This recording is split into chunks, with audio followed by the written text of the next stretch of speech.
Posiblemente si te pidieran nombrar el organelo que contiene ADN, le dirías el núcleo y definitivamente estarías bien. Sin embargo, el núcleo no es la única fuente de ADN en la mayoría de las células y eso lo hemos visto en los cursos básicos ya. En cambio, el ADN también lo podemos ver en los mitocondrias presentes en la mayoría de las células vegetales y animales, así como en los cloroplastos de las células vegetales. Las moléculas de ADN que se encuentran en los mitocondrias y los cloroplastos son pequeñas y circulares, muy similar al ADN de una bacteria típica. Usualmente hay muchas copias de ADN en una sola mitocondria o cloroplasto. Las similitudes entre el ADN mitocondrial y los cloroplastos y el ADN de las bacterias son una línea de evidencia importante en apoyo a la teoría endosimbiótica, que sugiere que las mitocondrias y los cloroplastos se originaron como células procariontes de vida libre. ¿Okay? ¿Cómo se hereda el ADN no nuclear? Algunas formas en que el ADN mitocondrial y cloroplasto es diferente del ADN encontrado en el núcleo son: 1. Un gran número de copias. Un mitocondrio o cloroplasto tiene múltiples copias de su ADN y una célula típica tiene muchas mitocondrias. Y en el caso de una célula vegetal, cloroplastos. Como resultado, las células usualmente tienen muchas copias, a menudo miles, de ADN mitocondrial y cloroplasto. 2. Segregación aleatoria. Las mitocondrias y los cloroplastos, o sea, los genes que portan, se distribuyen de forma aleatoria a la célula hija durante la mitosis y la meiosis. Y cuando la célula se divide, los organelos que estén en los lados opuestos del surco de segmentación o placa celular terminarán en diferentes células hijas. Y eso lo vimos en mitosis y meiosis. Y 3. La herencia de un solo padre. El ADN no nuclear a menudo se hereda de forma uniparental, lo que significa que la descendencia obtendrá ADN solamente del padre masculino o femenino, pero no de ambos.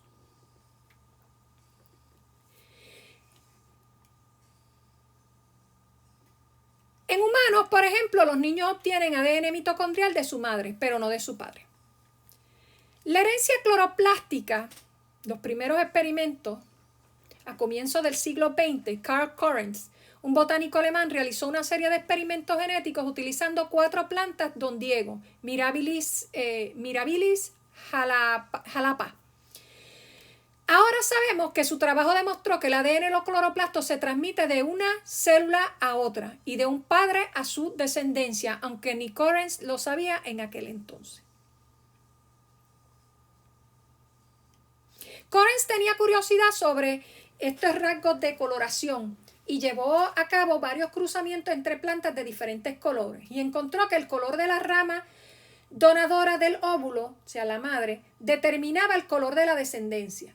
Las ramas madre que eran verde puro o blanco puro produjeron solo descendencia verde puro o blanco puro respectivamente. Y las ramas madres que eran variegadas podían producir 3 tipos de descendencia, pero no en una proporción predecible. Correns especuló que algún factor en el citoplasma del óvulo debe determinar el color de la descendencia. En realidad fue otro botánico alemán, Erwin Barr, el que sugirió que los cloroplastos en el citoplasma podrían portar los factores hereditarios, o sea, los genes. Y Barr pensó que en las plantas variegadas, algunos de los cloroplastos deben tener mutaciones que los hacen incapaces de volverse verdes, o sea, producir pigmento. Hoy sabemos que esta hipótesis era correcta.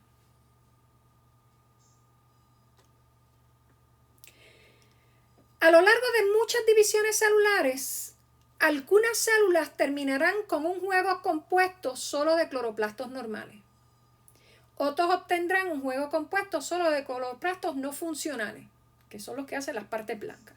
Y otros tendrán una mezcla de cloroplastos normales y no funcionales, lo que producen partes verdes que pueden dar lugar a sectores de verde puro o blanco puro. ¿Qué pasa con el patrón de la herencia materna? Las plantas hacen células germinales en una etapa tardía del desarrollo, al convertir las células en la punta de la rama en células que producen gametos. Una rama que es verde puro hará óvulos con cloroplastos verdes que dan lugar a descendencia verde puro. De forma similar, una rama que es blanca pura hará óvulos que solamente contienen cloroplastos blancos y dará lugar a descendencia blanca. Si una rama es variegada, tiene una mezcla de células, algunas solamente con cloroplastos funcionales, algunas solamente con cloroplastos no funcionales y algunas con una mezcla de cloroplastos. Estos tres tipos de células pueden dar lugar a óvulos, lo que lleva a descendencia verde, descendencia blanca y descendencia variegada, en proporciones impredecibles. Las mitocondrias, como los cloroplastos, tienden a heredarse solamente de un padre o del otro, o al menos se heredan de forma desigual de los dos padres. En el caso de los humanos, es la madre la que contribuye mitocondria al cigoto o embrión de una célula, por medio del citoplasma del óvulo. Los espermatozoides sí tienen mitocondrias, pero generalmente el cigoto no las hereda. Se ha reportado un caso de herencia de mitocondrias paterna en humanos, pero esto extremadamente raro. La herencia materna de mitocondrias en los seres humanos, debido a que las mitocondrias se heredan de la madre de una persona, proporcionan una forma de rastreo, la ascendencia matrilineal, línea de ascendencia a través de una cadena ininterrumpida de ancestros femeninos. ¿Okay? Y de ahí vienen un sinnúmero también de mutaciones mitocondriales y enfermedades humanas, ¿verdad? O distintos trastornos mitocondriales, como se le pueden estar llamando. Si miramos esto desde el punto de vista de la agricultura, el uso de la ingeniería genética del cloroplasto para promover la herencia materna de los transgenes es altamente deseable para aquellas instancias que involucran un potencial riesgo de flujo de genes entre cultivos genéticamente modificados o entre plantas tipo silvestres y cultivos. La transformación genética del genoma de cloroplasto puede disminuir la transferencia de genes no deseados debido a que los genes del cloroplasto son heredados por vía materna en la mayoría de las plantas genéticamente modificadas. ¿Okay? Por lo tanto, la genética del citoplasma, en el caso del maíz, básicamente es el ADN mitocondrial. Los cloroplastos son un factor estéril en el ADN mitocondrial del maíz, genéticamente modificado, para evitar tener que sacar lo que son las flores masculinas de la planta. Y en vez de sacar esas flores masculinas, lo que hacen es que se cubren con bolsitas para evitar polinización cruzada por los distintos insectos. Y de esta forma controlar cómo se heredan las características, que todas las características se estén heredando de la planta madre.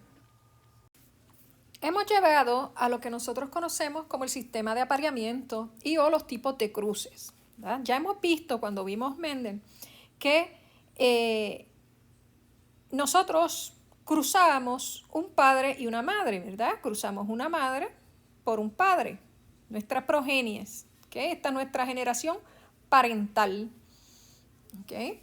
Y cuando nosotros cruzamos esa generación parental, nosotros obtenemos una F1.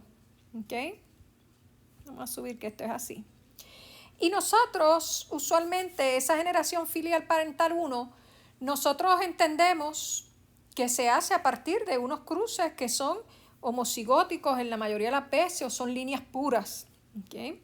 Y nuestra F1 viene siendo un híbrido de ambos padres. Y sabemos que son 100% heterocigotas. Luego, esa generación F1, esa generación filial 1, es la que nosotros cogemos y nosotros cruzamos entre ellas. Y formamos lo que se conoce como la generación filial F2, que son estas que tenemos aquí. ¿Okay? Ahora bien, ¿qué son los backcrosses o los retrocruces? Básicamente es la cruza que se realiza entre la generación filial F1 con cualquiera de sus progenitores. Veamos los retrocruces. Hablamos que los retrocruces teníamos un padre 1, ¿verdad? Tenemos un padre 1 por un padre 2. Esta es nuestra generación filial parental.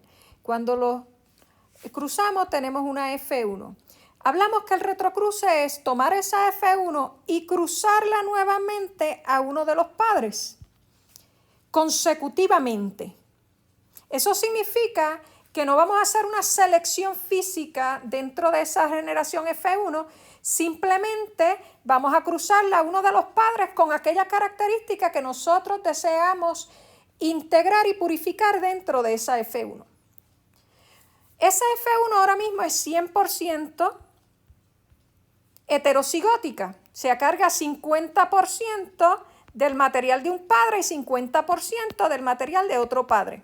Si yo cojo esa F1 y la backcross, ¿verdad? Ese sería nuestro retrocruce 1, F1. Si nosotros cogemos esto y nosotros volvemos, una vez tenemos eso, hacemos una selección con marcadores moleculares para asegurarnos de que cargan el marcador ligado al gen que nos interesa de ese padre, ¿verdad? Si tenemos marcadores. Si no, volvemos a coger esa población y la volvemos a cruzar con ese padre 2. Y ahí tenemos nuestro retrocruce 2. Seguimos teniendo nuestra F1. ¿Okay? Ahora mismo, este retrocruce que tenemos aquí ya no es 50 y 50. Ya ese retrocruce es 75-25. ¿Qué significa eso? Que 75% del material genético corresponde al padre 2 y 25% corresponde al padre 1. Ahora, esta que tenemos aquí ya no es 75-25, esta ya es 87.5, 12.5. 87.5 el padre 2 y 12.5 el padre 1. Y así sucesivamente podemos ir al retrocruce 3, ¿verdad? Si volvemos a hacerlo, ya en el retrocruce 3 sería 93.75, 6.25. Como pueden ver, se reduce a la mitad cada vez que hacemos un retrocruce. ¿Okay? Ahora es 93.75 idéntica al padre 2 y 6.25 al padre 1. ¿De qué tenemos que tener cuidado? De qué realmente es lo que queremos mejorar en la planta. Vimos lo que eran los retrocruces. Ahora, si miramos, veamos entonces lo que son esas líneas A y C, ¿verdad? Lo que en la primera laminilla vimos como A y C lines, o lo que se conoce como Advanced Intercross Lines, o A y L. Okay. Básicamente ese grupo de líneas provee unos estimados mucho más precisos de lo que son QTLs, Quantitative Trait Loci. Los Quantitative Trait Loci son unas regiones cromosomales que están ligadas a una resistencia cuantitativa, ¿verdad? A una enfermedad por hongo, virus o bacteria X o Y en planta. ¿Y de qué nos sirve o cómo se hacen estas líneas? Estas líneas son el producto aleatorio y secuencial de entrecruzamientos en una población en particular. Y esa población originalmente surge, ¿verdad?, de unas líneas puras, lo que llaman inbred lines, o alguna variante de esta. Así que básicamente proveen un aumento en probabilidad entre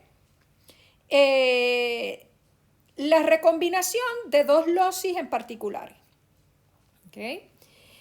Así que son sumamente importantes a la hora de hacer mapas genéticos específicamente de QTL. Tenemos también lo que se conocen como las inbred lines, que hablamos ahora, que son líneas puras, o isogénicas.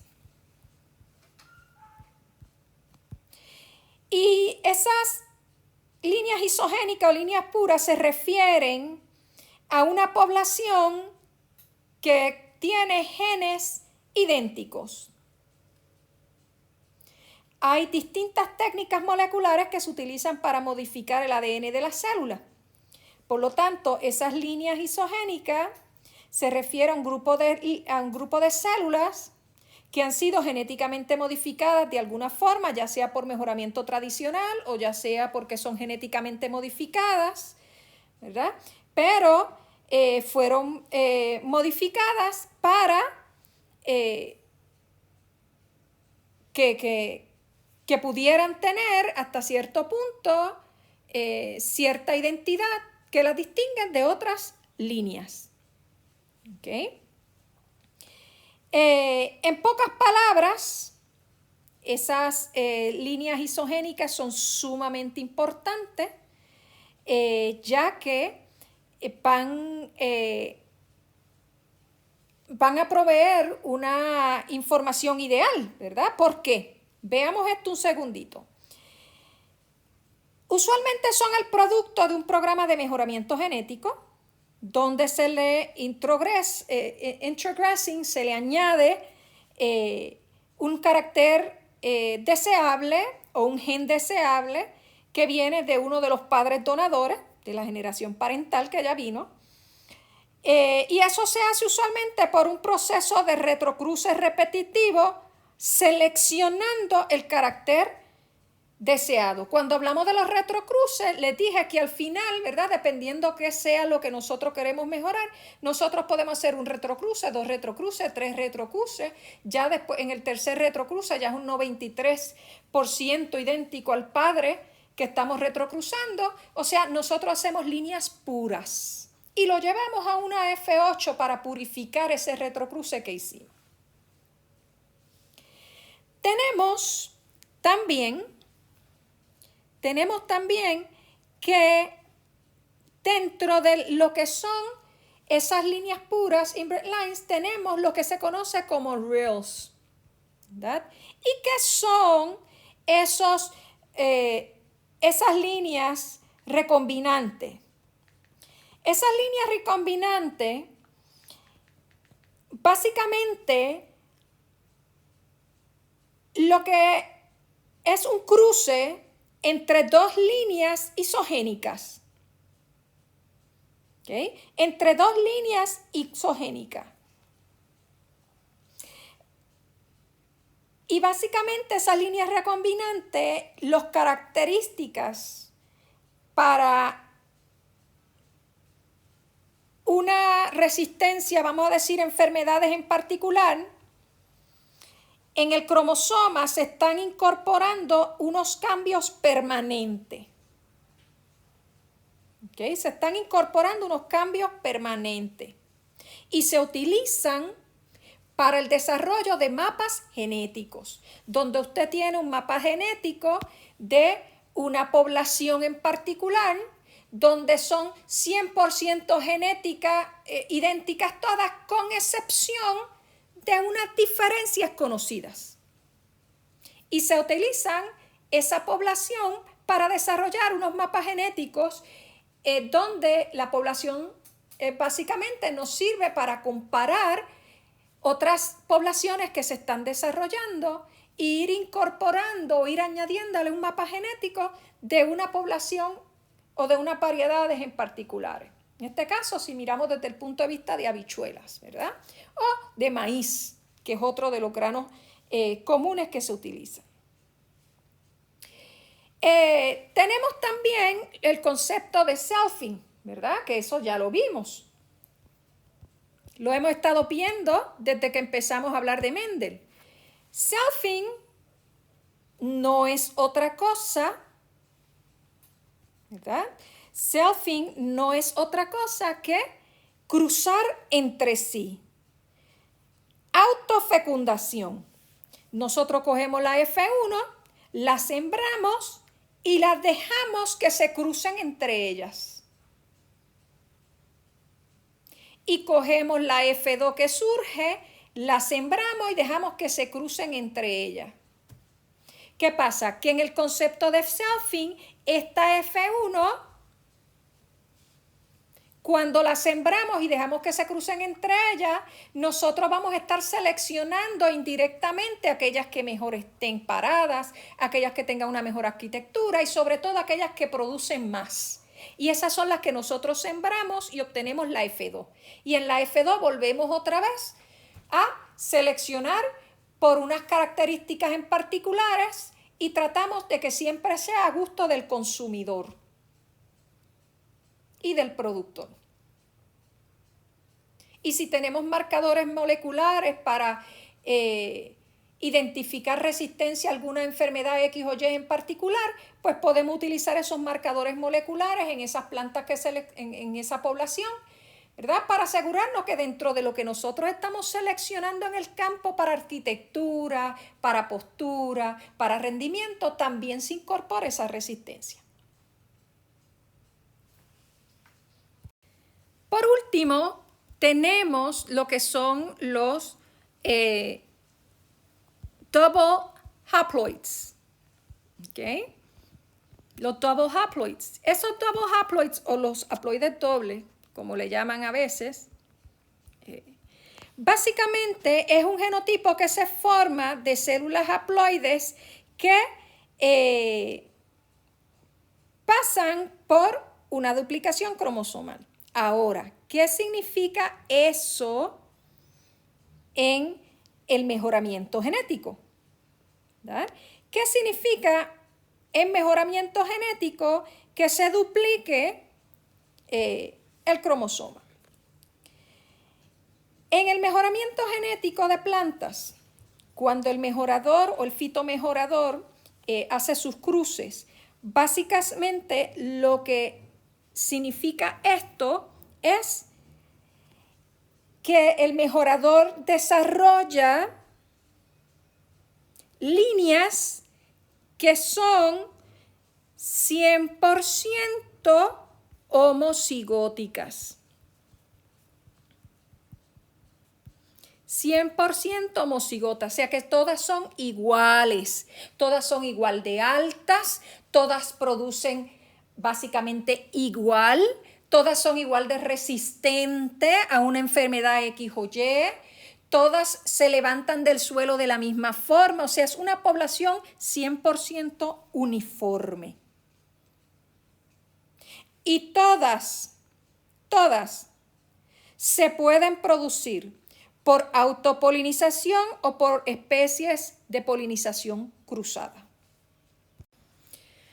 Supongamos que la selección aumenta la frecuencia de alelos favorables o deseables de 1.5 a 1.9, ¿verdad? De un 50 a un 90%. En realidad eso es lo que sucede cuando nosotros seleccionamos. La selección para propósitos de agricultura en plantas específicamente ocurre a dos niveles, a nivel de campo y a nivel de laboratorio.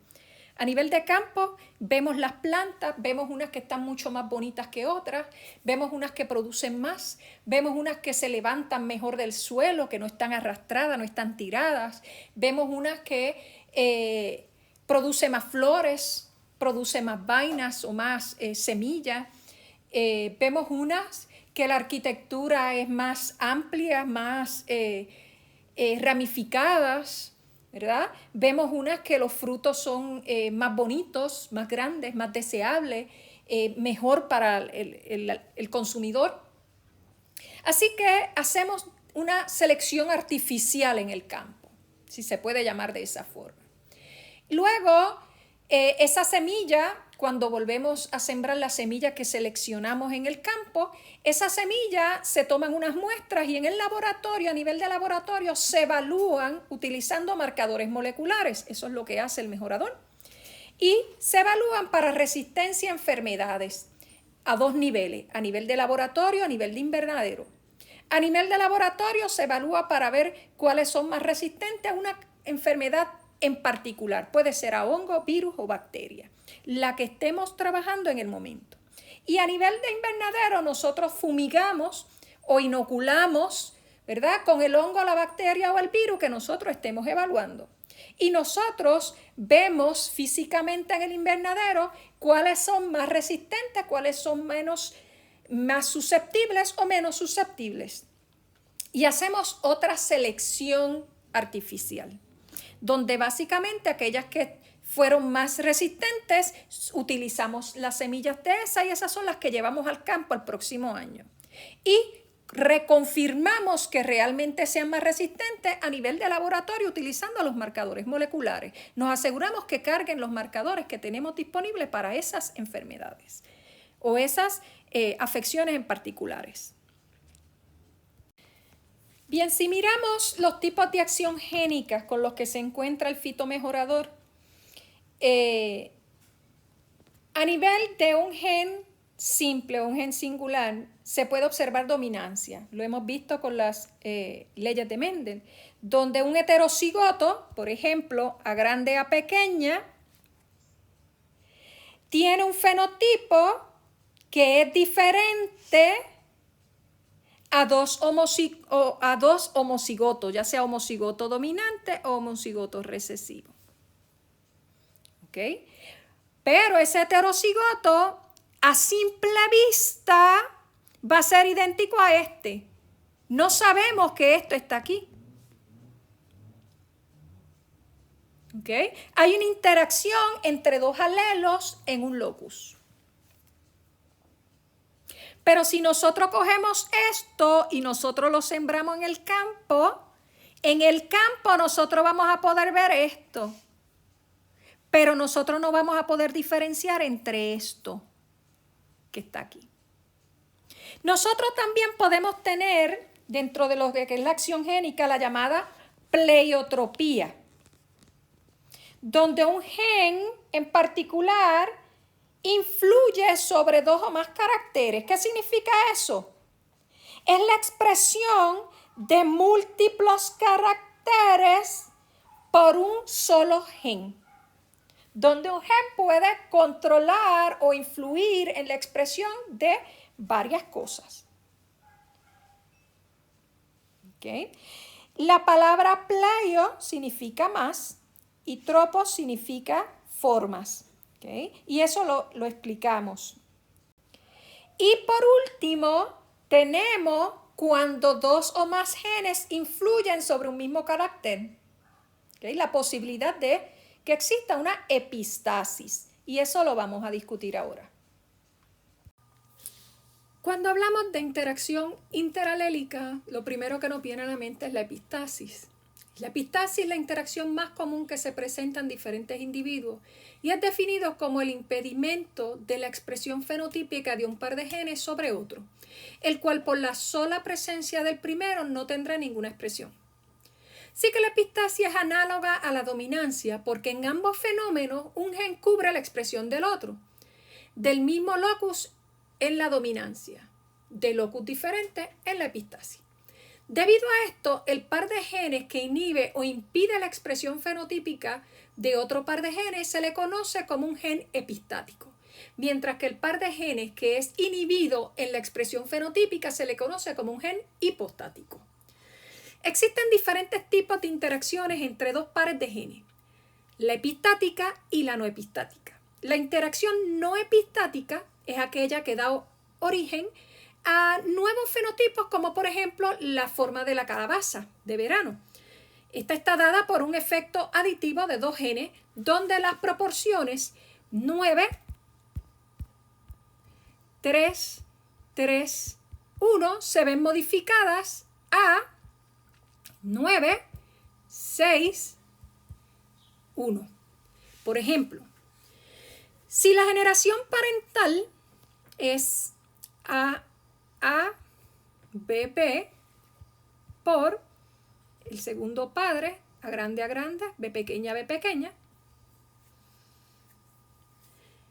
tenemos que cuando los cruzamos, la F1 sería heterocigota, ¿verdad?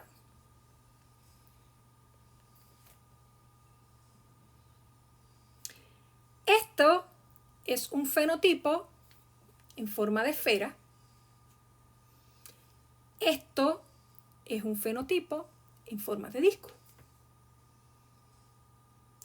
Cuando nosotros autopolinizamos esto, lo que obtenemos es 9 A grande, B grande, forma de disco, calabaza en forma de disco.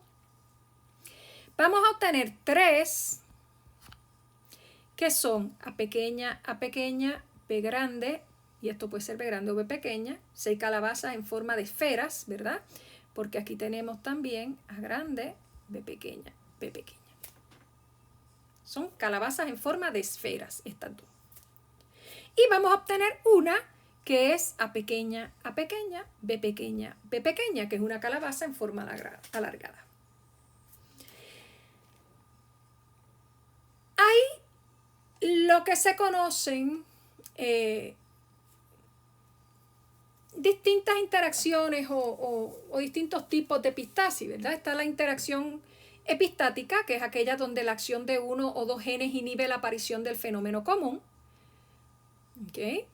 Y está la epistasis dominante simple, si dos genes están involucrados en una vía y la acción de un gen dominante inhibe la manifestación del segundo gen, entonces un solo paralélico dominante se requeriría para la manifestación del fenotipo mutante. Este tipo de epistasis puede ser ejemplificado con el color de la calabaza de verano, donde el gen que permite el color es recesivo, A pequeño, y el gen que no lo permite, A grande, y una rayita, ¿verdad? Que puede ser A grande, A pequeño.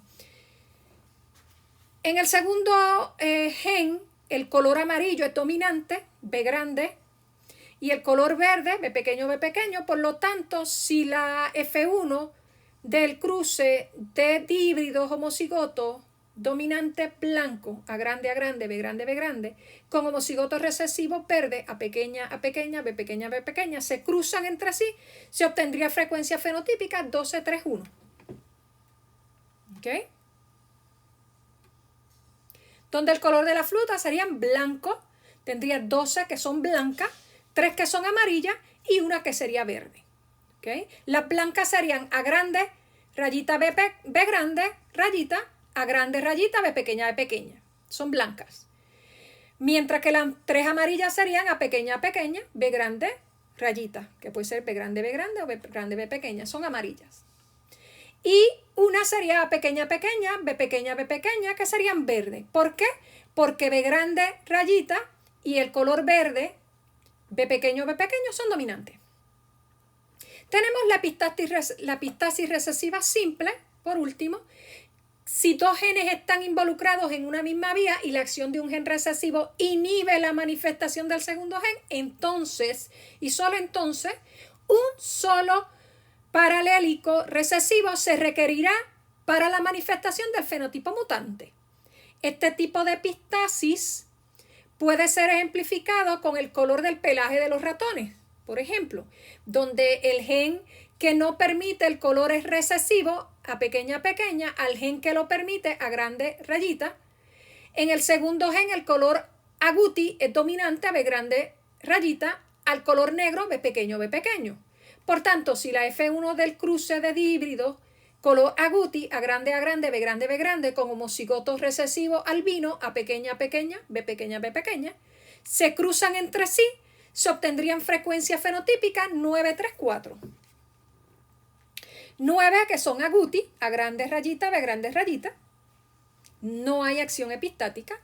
Negro sería 3 que serían A grande, rayita, B pequeño, serían alelo dominante, A permite la manifestación del color alelo B. 3 albino, A pequeño, B grande, rayita, el alelo recesivo para A no permite la manifestación del alelo B. ¿Da? El alelo recesivo para A. Y el último que sería albino también, que sería 1, que sería A pequeña, B pequeña, alelo recesivo para A no permite la manifestación del alelo B. Por eso la frecuencia 9-3-4. ¿Okay? Y de ahí surge también la epistasis dominante doble.